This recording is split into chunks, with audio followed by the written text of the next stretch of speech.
It has seemed right, before we turn away from this place, which we have laid the mortal remains of O'Donovan Rossa, that one among us should, in the name of all, speak the praise of that valiant man, and endeavour to formulate the thought and the hope that there are in us as we stand around his grave. And if there is anything that makes it fitting that I, rather than some other, I, rather than one of the grey-haired men who were young with him and shared in his labour and in his suffering, should speak here, it is perhaps that I may be taken as speaking on behalf of a new generation that has been rebaptized in the Fenian faith, and that has accepted the responsibility of carrying out the Fenian programme. I propose to you then that here by the grave of this unrepentant Fenian we renew our baptismal vows, that here by the grave of this unconquered and unconquerable man we ask of God, each one for himself, such unshakable purpose, such high and gallant courage, such unbreakable strength of soul as belonged to O'Donovan Rossa. We of the Irish Volunteers, and you others who are associated with us in today's task and duty, are bound together and must stand together henceforth in brotherly union for the achievement of the freedom of Ireland. And we know only one definition of freedom. It is Tone's definition. It is Mitchell's definition. It is Ross's definition. Let no man blaspheme the cause that the dead generations of Ireland served by giving it any other name and definition than their name and their definition.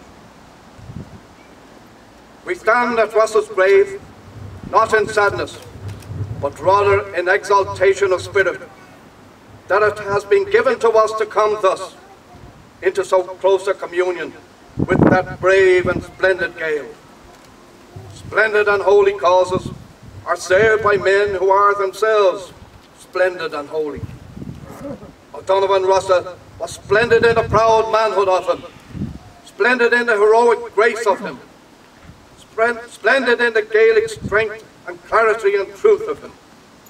And all that splendour and pride and strength was compatible with the humility and simplicity of devotion to Ireland. To all that was olden and beautiful and Gaelic in Ireland, the holiness and simplicity of patriotism of a Michael O'Cleary or of an Owen O'Grony. The clear true eyes of this man alone in his day visioned Ireland as we of today would surely have her. Not free merely, but Gaelic as well. Not Gaelic merely, but free as well.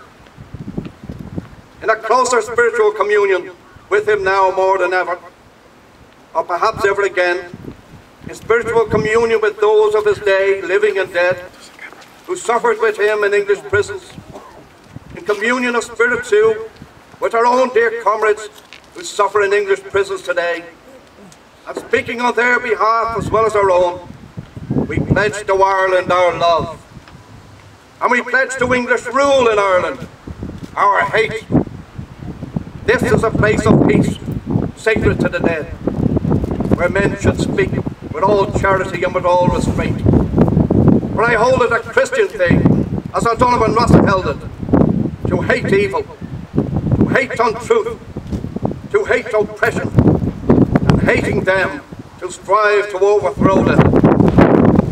Our foes are strong and wise and wary, but strong and wise and wary as they are, they cannot undo the miracles of God, who ripens in the hearts of young men the seed sown by the young men of a former generation, and the seed sown by the young men of 65 and 67 are coming to their miraculous ripening today. Rulers and defenders of realms had need to be wary if they would guard against such processes. Life springs from death, and from the graves of patriot men and women spring living nations. The defenders of this realm have worked well in secret and in the open. They think that they have pacified Ireland. They think that they have purchased half of us and intimidated the other half. They think that they have foreseen everything. Think that they have provided against everything. But the fools, they have left us our Fenian dead. And while Ireland holds these graves, Ireland unfree shall never be at peace.